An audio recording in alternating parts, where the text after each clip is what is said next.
কষ্ট করে পরীক্ষার জন্য প্রিপারেশন নিলেন আপনি কয়েক মাস, কিন্তু ফলাফল যখন ভালো হয় তখন একটা আনন্দ আছে না নাই? সারাদিন রোজা রাখলেন রমজানে, কি কষ্ট, তৃষ্ণায় গলা ফেটে যায়, কিন্তু ইফতারির সময় যখন রুহ আফজা শরবতটা খাই কেমন লাগে? একটা আনন্দ আছে না নাই?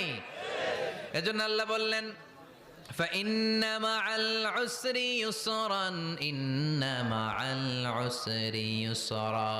ও নবী, কষ্টের দিন মক্কায় অল্প কিছু দিন, মদিনাতে আনন্দের দিন অপেক্ষা করছে। আমাদের জীবনে যদি দুঃখ কষ্ট আসে আমরা ধৈর্য ধরবো, তাওয়াক্কুল করবো একজনের উপর, তিনি কে? কারণ আমরা বিশ্বাস করি কষ্টের দিন এটা চিরকালের জন্য নয়, সামনে আনন্দের দিন আমাদের জন্য সেট করে রেখেছে কে? তাহলে আমরা সূরাতুল ইনশিরাহ থেকে 3টা নেয়ামতের বর্ণনা শুনলাম, বিশ্বনবীকে কি সান্ত্বনা দেয়া হলো সেটা শুনলাম। এবার 2টা গাইডলাইন শুনে তাফসীর আমরা শেষ